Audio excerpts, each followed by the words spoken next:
Roz Stendahl, and today I'm going to show you how to tear down a sheet of art paper so that you can make your own journals. What we have here is a 22 by 30 inch sheet of folio paper, and we're going to tear sheets down to make signatures that would go in a book that would be roughly this size.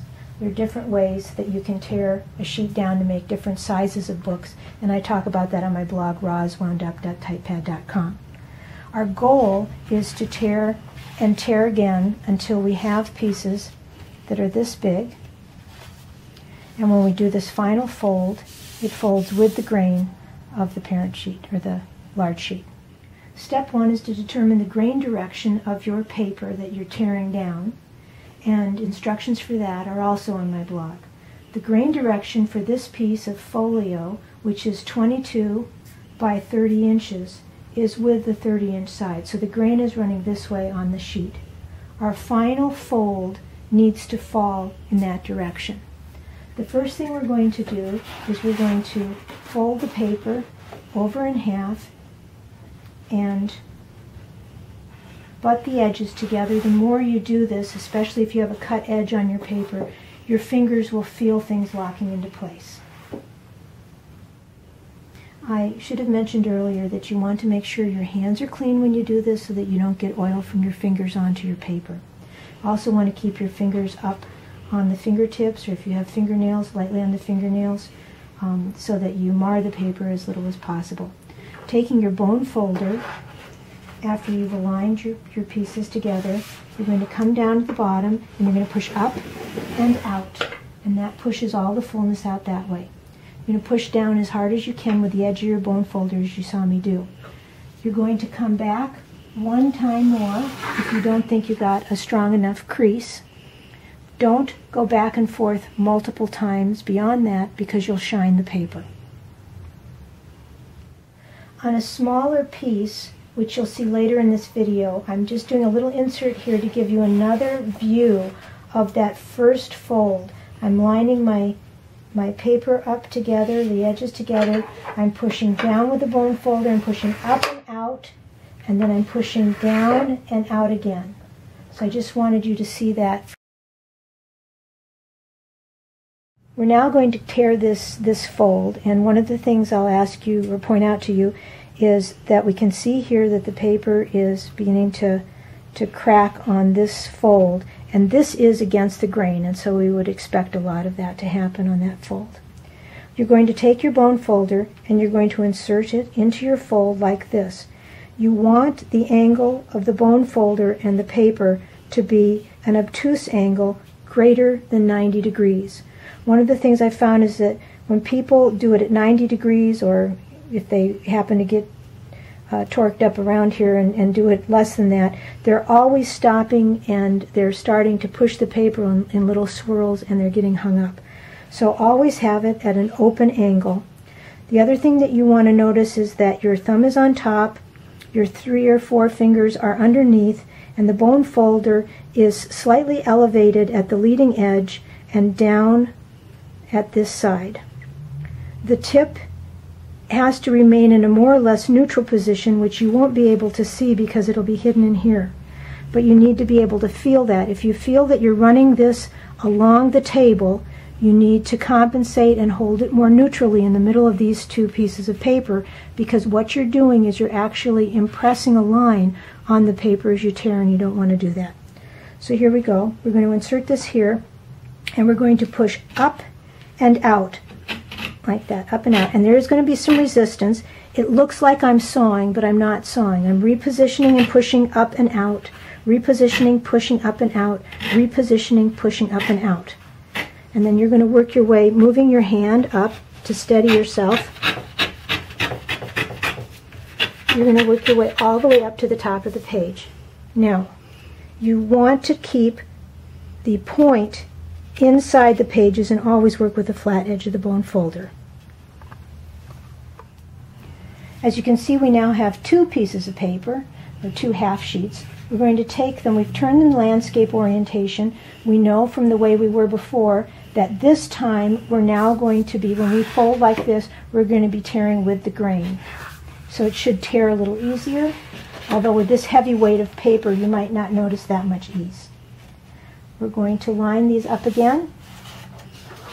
Starting at the bottom, we're going to push up and out. So again, up and out like that. We're going to push down and out if we feel we need to restate that crease.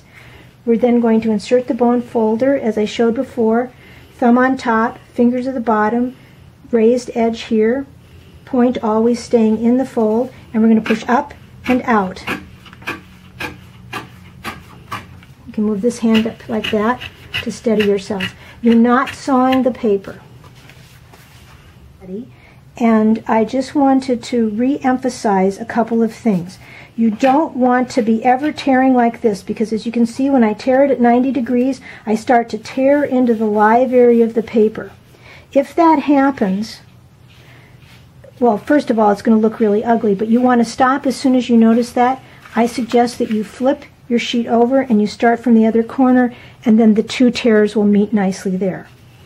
If you find that squiggles are appearing at the edge of your bone folder as you go down, little squiggles or curls of paper, then that's also something with how you're handling the bone folder. And unfortunately, I'm not there to watch you, so that's why I'm stressing that you have your thumb on top, your 3 fingers underneath, this leading edge is slightly raised, the point is neutral, touching neither the bottom or the top when it's inside the sandwich. Okay? The other thing that I want to stress for you is that when you get into a groove, resist the urge, and this paper is actually too heavy, I can't do it, resist the urge to just get in that groove and run with it, because 9 times out of 10, halfway through your sheet, you're going to go off that track and you're going to tear your sheet. So work through it in this fashion, pushing up and out, up and out, up and out. And also resist the urge. You'll notice that when I do this, my wrist is straight and even. If you flick your wrist back and forth like this, and many people when they first start to do it, do have a tendency to do this, you're going to really injure your wrist, and you don't want to do that. We now have a stack of 4 pieces, and we're going to do one final tear with each of these pieces. We've got them landscape again.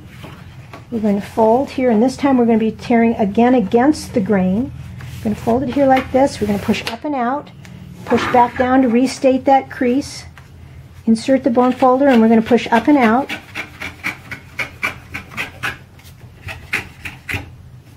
And then what's going to happen is these are going to fold, and that's with the grain, and that is going to be one of our sheets for our signature. And with a heavyweight paper like this, I suggest that you not put more than 4 of these together like this. I'm tearing one more of these to point something out to you. As you tear, you'll see that my knuckles are going back and forth on the table. If you're going to tear a lot of sheets of paper, my fingers crack in the cold, that's why I have Band-Aids here. I don't want to get blood on my paper. If you are tearing a lot of sheets of paper, though, I recommend that you put Band-Aids on any knuckle that's dragging on the table. Because if you tear more than 4 sheets of paper, even though it doesn't look like you've torn your knuckles, you've abraded enough skin off them that tomorrow when you try and bend your hand, it's going to be difficult. Another point that I want to make is that I am folding each one of my final sheets individually. Resist the urge to bunch them together and fold them all at once for a signature. The reason you want to fold every piece of paper that goes into your signature separately is because you want this crease to be nice and hard and even. And when you fold in a bunch together, you're not going to get that. This is the result of folding and tearing one of those half sheets. We now have 4 of these inserted together to make our signature, and you can see how they nest together.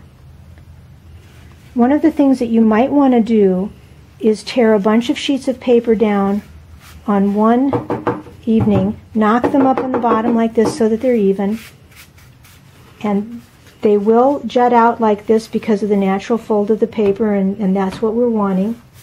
And then take a whole stack of these, folded like this, and set them under a heavy weight. If you have a book press, you can put them in a book press. If you have a bunch of art books, you can stick a bunch of art books on top of them, and let them rest overnight, and the paper will relax into that fold, and it will be much easier to bind them. The paper will be less springy and more manageable tomorrow when you go to bind them.